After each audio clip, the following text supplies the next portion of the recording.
apologize for the delay. It's just that Sean and I were trying to sort out an entire debate about this $200 date thing. I mean, it's not really like breaking news or anything, but we did get the inputs of one individual, and let's just say, well, before the conversation even started, I lost. Good morning, Janelle John-Bates. Hi, good morning, Ketan. Good morning, Sean. Good morning, good morning. Good to see you. It's been too long. It has. It's felt like an eternity. Yes. Yeah. Yes, when you go and have to be busy or doing other things earning money, gosh, what's up with that? But I must say I didn't enjoy what I had to do last week as much as I enjoy being here with you all. So I'm very happy to be back and with the viewers. That's so sweet and kind of her. I know, right? It's called Mama Guy. I know, right? Anyway, maybe you could be a politician in the future. Yeah, maybe.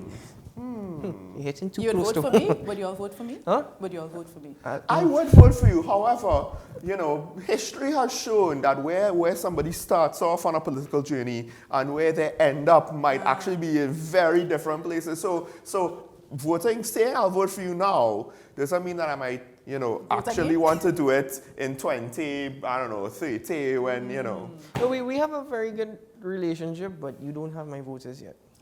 As yet. Wow. Well, I guess I have work to do. I'm not rushing into actually endorsing anybody as yet. Okay, no problem. Yeah, just being honest. No problem. I don't expect anybody to endorse me as yet either. As yet? Except you call us from San Fernando, Chagonas, Petit Valley, Tobago. St. James, Tobago, like Blanchishes, Sinclair, all are supposed to endorse me right now.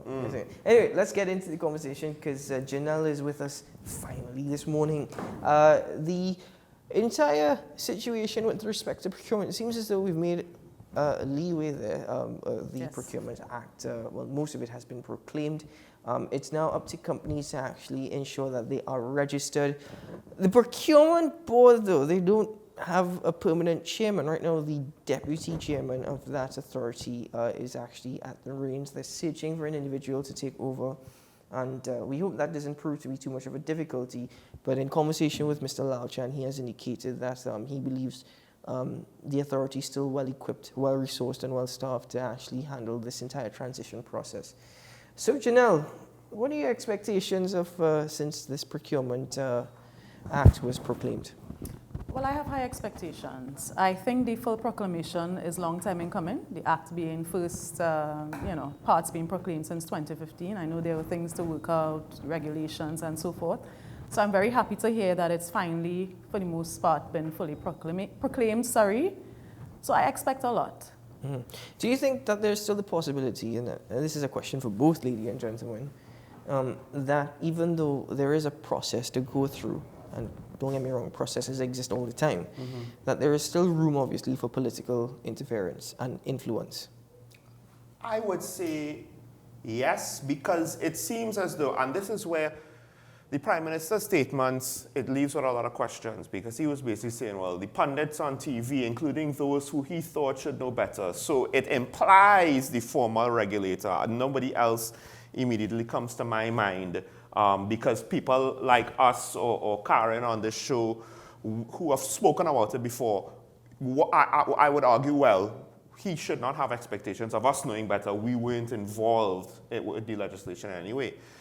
So it implies that there's some difference with regards to what is actually on paper and what we all are thinking this is going to be, this silver bullet. And he warned against that. And that's fair.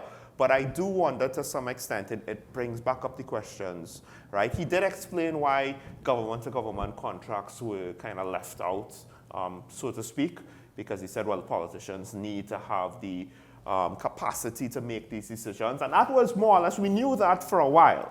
So but the flip side is, and I understand why he said it, the irony, of course, is that alone is one area that's obvious where there is room for some stuff to happen. But with regards now to the actual process of what the regulations are supposed to cover, I believe he said that it's not a case where the procurement regulator awards contracts, but rather somebody has to bring a complaint. So now we're in a society where we're not always so quick to complain. Are we? Janelle, I think I might disagree. It's a type of complaints. I feel we complain a lot, but I feel that it's when people only know, they do indeed exercise their rights, but oftentimes people are not in the know. Mm-hmm. or they are not fully aware of the extent of what a certain body can do for them. I use the example of consumer affairs because I have a family member who worked there. So they got complaints all the time. But the expectation, people didn't understand how far they could have gone with the powers in their remit. So I won't say that we won't complain. People just need to be aware of what can be done, the process. 2 points. One, you say that you think we complain a lot. Do we complain a lot without reason? And two, the powers that be, is it because of what the remits of the powers that allow us to go far in terms of the process, or is it more so of what the powers would actually allow? If you understand what I'm saying. Well, the first part you asked if we complain with no reason. I think Trinidadians have reasons to complain, and we do complain. Sometimes I just don't think we use the right forum. Okay. This act here sets out a particular procedure. First, you go to the office of the procurement regulator. If you don't like their decision, then you go to the procurement review board, and then you still have recourse to the courts. So I hope people would utilize the actual process as laid out, and I hope the process is as efficient as they would want us to believe. There are a lot of timelines that need to be held, and once we adhere to it, I think it's a good process, and I hope people use it. But as the procurement regulator would have said, the amount of people complaining is not actually the benchmark, or it's not. We don't want to have a lot of complaints. What we want is for the bodies to adhere to the particular guidelines so that there would be no need for people to complain.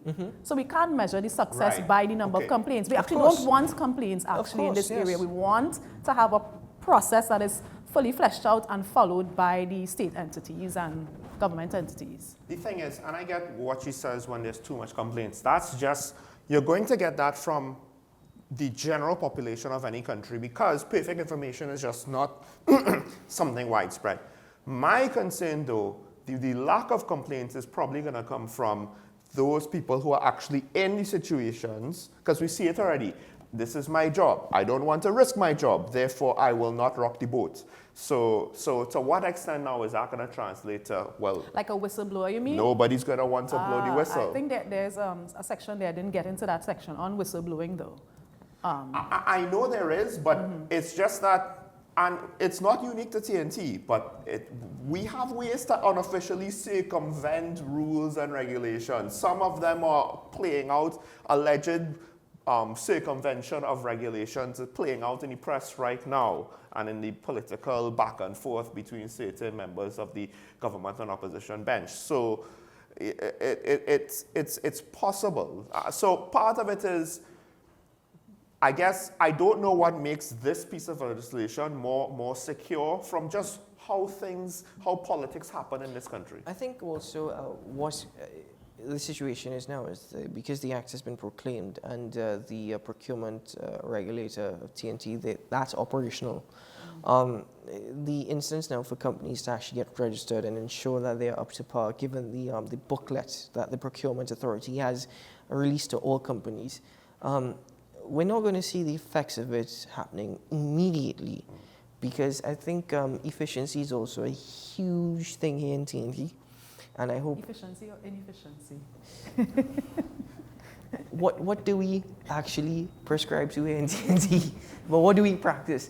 But the thing for me is that even when work is completed, it could be scrutinized by the authority. And I think that is key as well. It ties back into, and I'm just wondering, because I do not know to the full extent, if the quality of the work is not up to par, what are the repercussions for such? And I think one of the problems, this is why I'll appreciate what the Prime Minister had to say. He said he's been trying to push this through, and he pointed to two examples, legal services and healthcare, with regards to the Procurement Act and how tricky it could be. And I think what you just said there, if the quality is not up to par, well, in some things, what is up to par? How do you measure it? How do you define what is up to par? So I understand that the legislation is going to be tricky and in some parts subjective, and you just can't get around that. The Prime Minister quoted his predecessor, Patrick Manning, saying, well, look, if it's bad, you still, try and fix it as best you can and you roll it out. But... Hold on.